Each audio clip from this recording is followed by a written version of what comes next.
The space station Harmony's light was huge.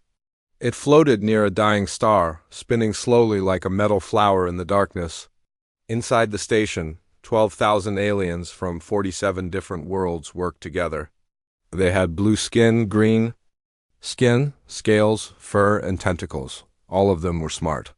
All of them were trying to build something that would change the galaxy forever. Dr. Velthara walked through the main lab. She was tall and thin, with silver skin that sparkled under the lights. Her people, the Altarians, were known for being very smart. She had spent 20 years working on this project. Today felt special. Today they might finally solve the puzzle of quantum fold travel. "Doctor, the readings are perfect," said her assistant, a small creature with 6 arms. "We might actually do it this time," Velthara smiled. "If they could make this work, ships could travel across the galaxy in days instead of months. No more long, dangerous trips through hyperspace. No more getting lost in the void between stars. Commander Zithruk stood by the big window, looking out at space. He was a Vorthan, which meant he was covered in thick, armor-like skin and had 4 arms. His people were warriors, but he was also very smart. The Galactic Council had sent him to protect the station. "Something is wrong," Zithrek said quietly. "What do you mean?" Velthara asked. "Look at the sensors." "Ships are coming, many ships." Velthara looked at the screen. Red dots were moving toward them fast. Too fast, and there were too many of them. "Pirates," Zithrek growled. "Crimson Nebula raiders. They must have followed a supply ship." The alarm started screaming. All through the station, lights flashed red. Scientists dropped their work and ran. The Crimson Nebula pirates were famous for being cruel. They did not just steal things. They took people and sold them as slaves. "All security teams to battle stations," Zithruk spoke into his communicator. "This is not a drill." But Velthara knew they were in trouble. The station had some weapons, but not many. It was built for science, not war. The pirates had 30 ships, all armed for battle. The first attack hit the station like thunder. The lights went out for a moment, then came back on. Somewhere, metal was tearing apart. "Shields are down to 60%, someone shouted. "They are jamming our communications," another voice said. "We cannot call for help." Zithruk ran toward the security center. His 4 arms moved fast, grabbing weapons and giving orders, but even he knew this was hopeless. They had maybe 200 security guards. The pirates had thousands of fighters. Another blast hit the station. This time, the lights stayed off longer. When they came back on, sparks were falling from the ceiling. "Boarding pods incoming," a guard reported. "They are coming inside." Velthara heard the sound of fighting in the distance. Laser fire, screaming. The pirates were already inside the station, moving through the corridors like hunters. "We need to get to the emergency shelter," she told her assistant, but as they ran, Velthara's mind was working. She was a scientist. There had to be a solution. There was always a solution. Then she remembered something. In the old archives, there were records from the early days of the Galactic Council. Records of species that had been contacted but never joined. Species that were too dangerous, too strange, or too violent. One file had always made her curious. It was marked Sol 3 Deathworld Classification, Contact Terminated. The file was locked, but she had read the summary. A species called humans lived on a world so dangerous that just living there made them into weapons. The fighting was getting closer. She could hear boots running in the corridors, screams, the sound of doors being broken down. "Doctor, we have to go," her assistant said. "Wait," Velthara said. She ran to a computer terminal. Her fingers moved fast across the controls. "I need to access the communication array. But it is damaged. We cannot reach the council." "I am not trying to reach the council." She found what she was looking for. An old frequency. A signal path that went toward the edge of the galaxy, to a quiet corner where a yellow star sat alone. The record said the star had planets. One of the planets had humans. The galaxy had decided 300 years ago that humans were too dangerous to join the Galactic Council. They were quarantined, forgotten, left alone on their violent world. but Velthara was desperate. She opened the channel and began to transmit. "This is Harmony's Light Research Station," she said into the microphone. "We are under attack. 12,000 beings need help. Our weapons are failing, our shields are down. If anyone can hear this message, please respond. Please help us." She sent the message toward the Sol system, toward Earth, toward the humans. That the galaxy had tried to forget. Behind her, the door exploded. Pirates in black armor ran into the room. They had weapons that glowed red in the darkness. "Found some scientists?" One of them laughed. "The boss will pay good money for these ones." Velthara raised her hands. Her assistant was crying. The message was sent, but she did not know if anyone would hear it. She did not know if anyone would care. Far away, on a moon called Europa that orbited a giant planet called Jupiter, a human named Jinha was sitting at his desk. He worked the night shift at a listening post. His job was boring. He listened to radio signals from deep space, looking for anything interesting. Most nights, he heard nothing but static. Tonight was different. Jinha's computer started beeping. A signal was coming in on an old frequency, one that had not been used for hundreds of years. He put on his headphones and listened. A voice was speaking in Galactic Standard, the language that Earth had learned during first contact long ago. The voice was afraid, desperate. "This is Harmony's Light Research Station. We are under attack. Jinha sat up straight. He recorded the message and played it again. Then he reached for his phone to call Commander Harin. The humans had been quiet for 3 centuries. They had been forgotten by the galaxy, left alone to grow and change and become something new. But Jinha remembered the old stories. He remembered what humans were capable of when innocent people needed help. The call for help had reached the Deathworlders. Now the galaxy would remember why. Earth had been classified as too dangerous to ignore. Jinha ran through the corridors of the Europa station. His boots made loud sounds on the metal floor. The message from space was still playing in his head. 12,000 people were going to die if no one helped them. He reached the command center and pressed the emergency button. Red lights started flashing. Commander Harin would come quickly now. Harin arrived in 3 minutes. She was tall and strong, with short black hair and eyes that missed nothing. She had been a soldier for 15 years. She had fought in the Mars Wars and the asteroid belt conflicts. Everyone respected her. "What is it, Jinha?" she asked. "Listen to this," Jinha said. He played the message from Dr. Velthara. Harin listened without moving. Her face did not change. When the message ended, she was quiet for a long moment. "How old is this signal?" she asked. 6 hours. It took time to reach us. Show me where it came from." Jinha brought up the star map on the big screen. A red dot showed the location of Harmony's light station.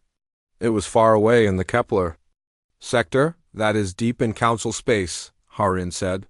"Why did they contact us? Maybe they were desperate. Maybe they tried everyone else first." Harin shook her head. "No, look at the frequency they used. This is the old first contact channel. The one from 300 years ago. They knew exactly who they were calling." She pressed a button on her communicator. "All senior staff to the command center. Emergency meeting, now." Within 10 minutes, the room was full of officers.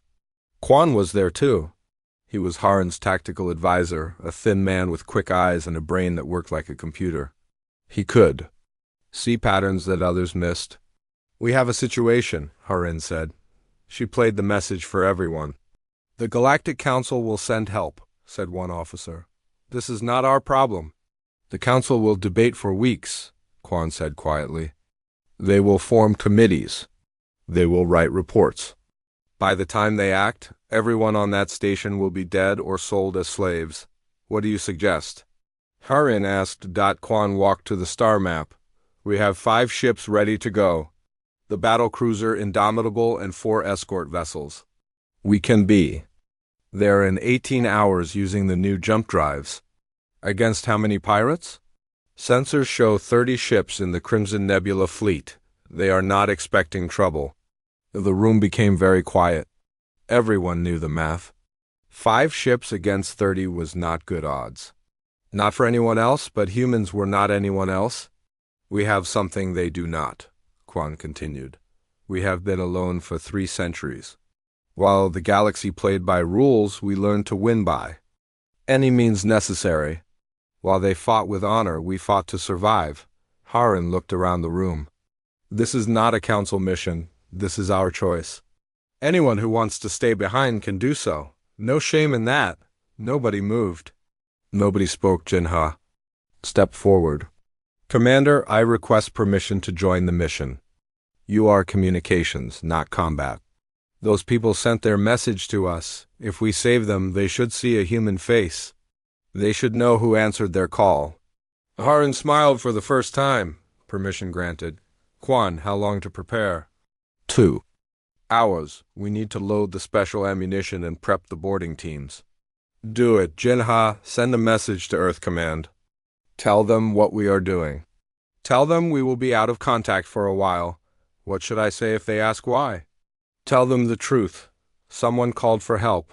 We are going to help them. 2 hours later, the 5 human ships left the Sol system. They did not use the normal hyperspace routes that the galaxy knew about. Instead, they used experimental jump drives that could move through spaces between dimensions. The Indomitable was the largest ship. It was black and sharp, built for war. The other ships were smaller but just as deadly. All of them carried weapons that the galaxy had never seen before. On the bridge of the Indomitable, Harin sat in the command chair. Quan was at the tactical station, studying the enemy ships. Jinha was at communications, listening for any word from the research station. Jump complete, the pilot reported. We are in the Kepler sector. Sensors show the station is still there.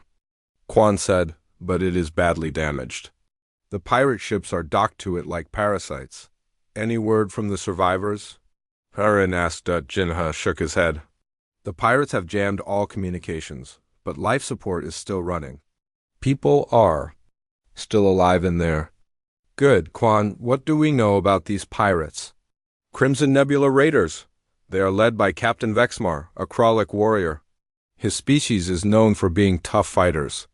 They have thick skin and are very strong. Have they ever fought humans? No, most of the galaxy has never fought humans. They still think we are the same species that was quarantined 3 centuries ago. Harin stood up. Time to teach them how wrong they are. Open a channel to the pirate fleet. Channel open, Jinha said. Harin's voice was calm and cold.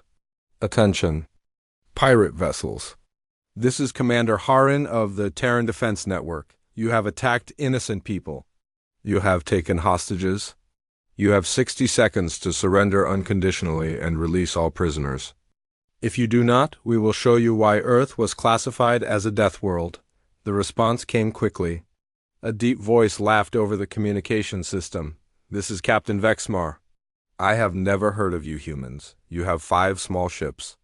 I have 30 large ones. You are either very brave or very stupid. Either way, you will die. We are neither brave nor stupid, Harin replied. We are inevitable. You have 30 seconds left. You think you can scare me with words? I have killed thousands of beings in battle. I have conquered worlds. What makes you think? Harin cut off the transmission. Time's up. All ships, weapons free. Show them what 3 centuries of isolation taught us. The human ships moved forward. They did not charge like wild animals. They moved with purpose like hunters who had found their prey. The pirates opened fire first. Bright beams of energy lanced out from their ships. In the old days, such an attack would have been devastating, but human ships were not built like galactic ships. They were designed by a species that had learned to survive on a world that tried to kill them every day. Their shields absorbed the energy and converted it into power for their own weapons. Return fire, Harin ordered. The human weapons were different.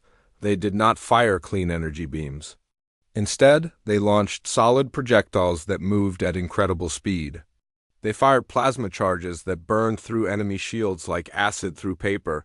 The first pirate ship exploded in a ball of fire, then the second, then the third. Impossible, Vexmar's voice came over the radio. How are you doing this? We learned from the best teacher, Harin replied. We learned from a world that does not allow weakness to survive. The battle was not a battle. It was a demonstration. The pirates had numbers, but humans had something better. They had the knowledge that came from 3 centuries of being alone in a dangerous universe. When the fighting was over, 20 pirate ships were destroyed. The remaining 10 had surrendered. The research station was free. Send boarding teams to the station, Harin ordered. Find the survivors. Get them medical attention. Commander, Jinha said, I am receiving a transmission from the Galactic Council. They want to know who we are and what we are doing here. Harin smiled. Tell them we are humans. Tell them we got a call for help. Tell them we came to help. The galaxy was about to remember what it had tried to forget. Humans were back. And they were not the same species that had been quarantined 3 centuries ago. They were something much more dangerous. They were something that refused to let innocent people die while they had the power to help. The research station Harmony's light was a mess. Smoke filled the corridors. Broken glass covered the floors. Emergency lights flashed red in the darkness. The pirates had been inside for hours, hunting the scientists like animals. Dr. Velthara hid in a storage room with 20 other survivors. They could hear boots in the hallway outside, heavy footsteps, rough voices speaking in the pirate language. They are coming back, whispered her assistant. The small alien was shaking with fear. Stay quiet, Velthara said. But she knew they could not hide forever. Soon the pirates would find them. Soon they would be dragged away to the slave markets. Then the lights went out completely.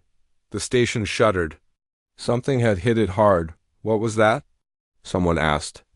In the darkness. Maybe a rescue ship, Velthara hoped, but then they heard new sounds. Not the rough voices of the pirates. Clean, precise voices speaking in a language she had never heard before. And the pirates were screaming, "Who are they?" Her assistant whispered. Velthara remembered the message she had sent. The call for help. That went to Earth, to the humans that the galaxy had forgotten, but she had never expected them to come. She had never expected them to come so fast. On the bridge of the Indomitable, Commander Harin watched the tactical display. The space battle was over, but the real fight was just beginning. Status report, she ordered. 20 pirate ships destroyed. 10 surrendered. But there are still pirates inside the station, Juan reported. At least 500 of them. They have hostages scattered throughout the station. How many hostages? We count life signs for about 8,000 survivors. The pirates have them split into small groups to make rescue harder. Harin nodded. This was the hard part. Space battles were clean and simple. You fired weapons and ships exploded. But fighting inside a station full of innocent people required skill. Send in the boarding teams, rules of engagement. Save every hostage. Kill every pirate who resists. Show no mercy to slavers. Jinha looked up from the station. Commander, I request permission to join the boarding teams. You are not trained for combat. I am trained for communications. The hostages will be scared. They need to hear a friendly voice. They need to know they are safe, Harin thought for a moment. Permission granted, but you stay with the team leaders. Do not try to be a hero. Yes, Commander. The boarding pods launched from the human ships. They were small, fast craft that could punch through the station's hull without causing too much damage. Each pod carried 10 human soldiers. Jinha was in the first pod with Team Alpha. The team leader was Sergeant Park, a woman who had fought in the Titan Rebellion. She was small but moved like a predator. Listen up, Park said as they approached the station. We are not here to fight fair. We are here to save lives. Pirates do not deserve honor. They chose to hurt innocent people. Now they face the consequences. The pod hit the station's hull with a loud crash. Cutting tools burned through the metal. In seconds, they had made a hole big enough to enter. Park went first, her weapon ready. The other soldiers followed. Jinha came last, carrying a medical kit and a portable communicator. They found themselves in a maintenance corridor. The air smelled of smoke and fear. Emergency lights cast strange shadows on the walls. Movement ahead, Park whispered. 3. Pirates, standard formation. What happened next was not a battle. It was a lesson in human efficiency. The soldiers moved like they were dancing, each knowing exactly where the others would be. The pirates never had a chance to raise their weapons. Clear, Park reported. Moving to Section C, hostages reported there. They found the first group of prisoners in what used to be a cafeteria. 15 aliens huddled together while 3 pirates stood guard. The pirates had weapons pointed at the hostages. "Drop your weapons," Park ordered in Galactic Standard. "Stay back or we kill them all," one pirate snarled. Park smiled. It was not a nice smile. "You can try." The fight lasted 3 seconds. The pirates had trained to fight other pirates, other species that followed the same rules of war. They had never fought humans who had learned that rules were just suggestions. One moment the pirates were threatening hostages. The next moment they were on the floor and the hostages were free. "This is Jinha of the Terran Defense Network," Jinha said into his communicator, switching to Galactic Standard. "You are safe now. We are here to help." The aliens looked at him with wide eyes. They had never seen a human before, but they could see he was trying to help them. "Are you the ones who answered our call?" asked the blue-skinned scientist. "Yes, Dr. Velthara sent a message. We came as fast as we could." "But how?" "The galaxy said humans were too dangerous to contact." Jinha helped an injured alien to his feet. "Maybe that is why we were the only ones who came." The rescue continued through the station. Human teams moved through the corridors like ghosts. They knew exactly where to go, exactly what to do. They had studied the station's layout and memorized every important location dot in the main laboratory. Captain Vexmar had barricaded himself with 50 hostages and his best fighters. He thought he was safe there. He thought he could negotiate Dot. He was wrong. Commander Harun came for him personally. She entered the lab through an air vent, moving silently through the ceiling. By the time Vexmar knew she was there, it was too late. "Surrender?" she said, dropping down behind him. Her weapon was pointed at his head. Vexmar spun around. He was huge, twice her size, covered in thick armor-like skin. His people were famous warriors. But looking at Harun, he felt afraid for the first time in his life. "You cannot defeat me," he growled. "I am Kralik. I have killed hundreds in battle." "I am human," Harun replied. "I have killed thousands." "But only those who deserved it." The pirate captain looked around the room. His fighters were already down. He had not even heard them fall. These humans moved like death itself. "What do you want?" he asked. "I want you to understand something. The galaxy forgot about humans 300 years ago.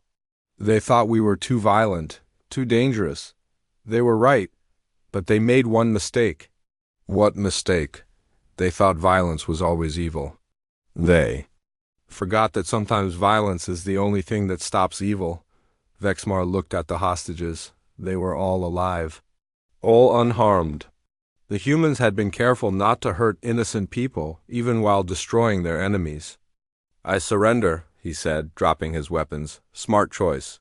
Within 2 hours, the station was completely secure. Every pirate was either dead or captured. Every hostage was safe. The human soldiers worked quickly to repair the life support systems and treat the wounded. Jindash have found Dr. Velthara in the research center. She was sitting by a broken computer, crying quietly. "Dr. Velthara," he said gently. She looked up. "You came. You actually came. You called for help. We do not ignore calls for help." "But why? We are strangers." "The galaxy abandoned you centuries ago." Jinha sat down next to her. "Because that is what humans do. We help people who need help. It does not matter if we know them or not. The Council will want to know about this. They will ask many questions. Let them ask. We have nothing to hide." "What happens now?" Jinha looked around the damaged station. Human engineers were already working to fix the broken systems. Human medics were treating the wounded. Human soldiers were making sure everyone was safe. "Now we go home, but first, we make sure you are all safe. We make sure your station can fly again. We make sure the pirates never bother anyone again. Dr. Velthara stared at him. You are not what the galaxy expected humans to become. What? Did they expect? Monsters? Killers who would destroy everything they touched. Jinha smiled. We are killers. But we only kill those who hurt innocent people. The galaxy forgot that there is a difference between violence and evil. We never did. In the depths of space, other ships were watching. Galactic Council observers had recorded everything. They had seen human ships destroy a pirate fleet in minutes. They had seen human soldiers move through the station like unstoppable forces of nature, but they had also seen something else.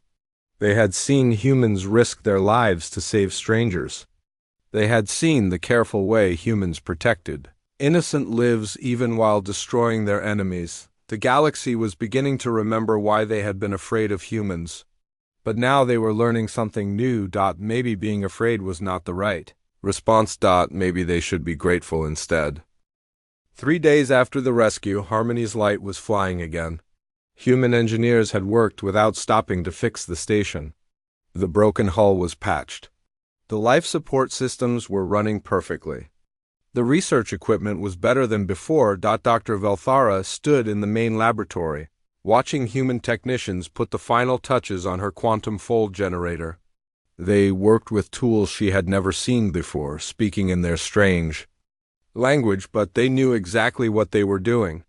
It is beautiful, she said to Jenha, who was helping coordinate the repairs. What is beautiful? The way your people work. You fight like demons, but you build like angels. Jinha smiled. We learned both skills from the same teacher. Earth does not let you be weak at anything. A communication alert sounded throughout the station. All personnel to the main auditorium. Priority message from the Galactic Council. The auditorium was packed. 8,000 rescued scientists, researchers, and workers filled every seat. On the stage, a giant screen showed the symbol of the Galactic Council.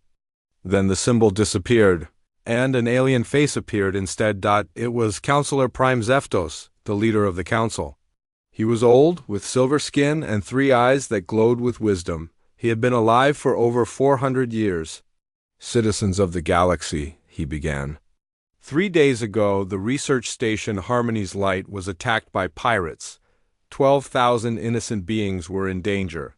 The council prepared to send a rescue fleet, but we were too late. The audience was very quiet. Everyone knew what had happened next. Instead, a species that the galaxy had forgotten came to help. Humans from the Sol system arrived within hours and destroyed the pirate fleet. They saved every single hostage. Not one innocent life was lost. Commander Harin stood at the back of the auditorium with her crew. She had been asked to attend this broadcast. She did not know why. Many of you are wondering who these humans are, Zeftos continued. Some of you have never heard of them. Others remember old stories. Today I will tell you the truth about Earth and why we made contact with them centuries ago. The screen changed to show images of Earth, green continents, blue oceans, white clouds. It looked peaceful and beautiful. Earth is what we call a death world. Everything on that planet is dangerous. The weather can kill you. The animals can kill you. Even the plants can kill you. Most species would die within days on such a world. More images appeared: hurricanes, earthquakes, volcanoes, predators with sharp teeth and claws. But humans did not die. They adapted, they survived. They became the ultimate survivors in a galaxy full of safer worlds. Quan leaned over to Harin. This is not going the way I expected. Wait, Harin said quietly. He is not finished. Zeftos continued his speech. When we first made contact with Earth, human leaders were polite and eager to join galactic civilization. But our intelligence reports revealed something that frightened us. Humans had been fighting wars for thousands of years. They had weapons we could not understand. They had tactics that seemed impossible. The screen showed pictures of human history, ancient battles. Medieval knights, modern soldiers, space marines from the early colonies. We were afraid. We thought that if humans joined the galaxy, they would conquer everyone. So we made a decision that I now believe was wrong. We quarantined Earth. We told humans they were too dangerous to join the council. We left them alone. The auditorium erupted in whispers. Many aliens had never heard this story before. For 300 years, we thought we had made the right choice. We thought humans would stay on their world and eventually destroy themselves. We were wrong. The screen showed new images. Human cities on Mars, space stations around Jupiter, ships exploring the outer planets. Humans did not destroy themselves. They grew stronger. They united their world. They explored their solar system.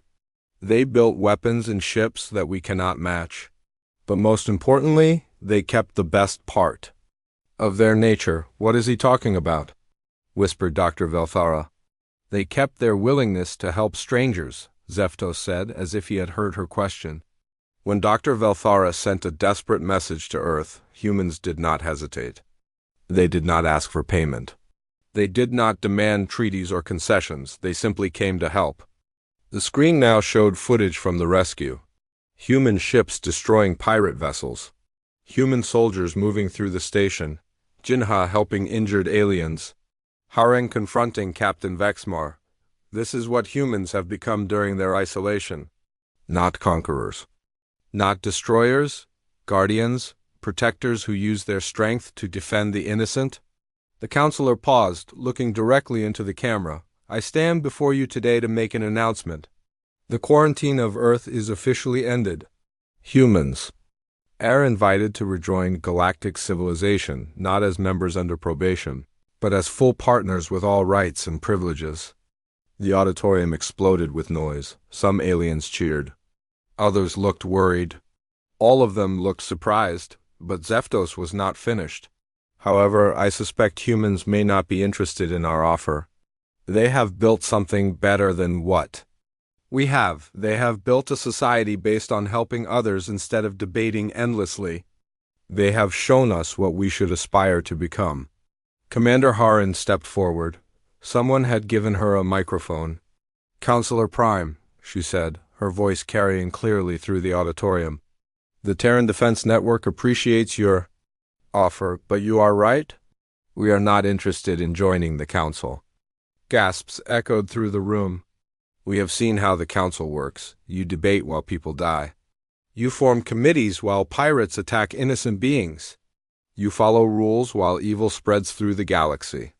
Harren looked around the auditorium, making eye contact with as many aliens as possible. But we are making a different offer. From this day forward, any being in the galaxy who calls for help will be heard by Earth. If you are in danger and no one else will come, we will come. If you are threatened and no one else will act, we will act. She paused, letting her words sink in. We do not want to rule the galaxy. We do not want tribute or territory. We want only one thing, for innocent beings to be safe. For children to sleep without fear, for scientists to work without worry, for travelers to journey without terror. Jinha stepped up beside her. The message Dr. Velthara sent to Earth was not just a call for help. It was a reminder that the galaxy is full of good people who deserve protection. We will not forget that reminder. Quan joined them. 300 years ago, the galaxy decided we were too dangerous to trust. Today, we prove that dangerous can be good if it is used to protect the innocent. The three humans stood together on the stage, facing an audience of aliens who had been saved by their actions. Dr. Velthara stood up in the audience. What do you want from us in return? Harren smiled. Nothing. When you see injustice, report it. When you see suffering, document it. When you see evil, remember that somewhere in the galaxy humans are listening, and we will come. The broadcast ended. The screen went dark. But the message had been sent to every world in known space. Humanity was back. Not as conquerors or rulers, but as the galaxy's guardians. They had spent 3 centuries learning to be the perfect weapons against evil and the perfect shields. For good, later, as the human ships prepared to leave Harmony's light, Dr. Velthara came to say goodbye to Jinha. Will we see you again? She asked. Maybe, maybe not. But you will know we are out there. You will know that if you ever need help again, you just have to call. How will you know if we call? Jinha pointed to a small device that human technicians had installed on the station's communication array that is connected to every listening post in human space. If anyone in the galaxy sends a distress signal, we will hear it. And we will come. Dr. Velfara touched the device gently. Why do you do this? Why do you care about strangers? Because we are human, Jinha said simply. And humans do not let innocent people suffer if they can help it. That is what makes U.S. human. The human ships departed Harmony's light and disappeared into the darkness between stars. But across the galaxy, on thousands of worlds, beings who had heard the broadcast looked up at the night sky with new hope. Somewhere out there, the humans were watching. Somewhere out there, the Deathworlders were waiting for the next call for help. The galaxy had tried to forget them, but they had never forgotten the galaxy, and they never would. The age of human guardianship had begun.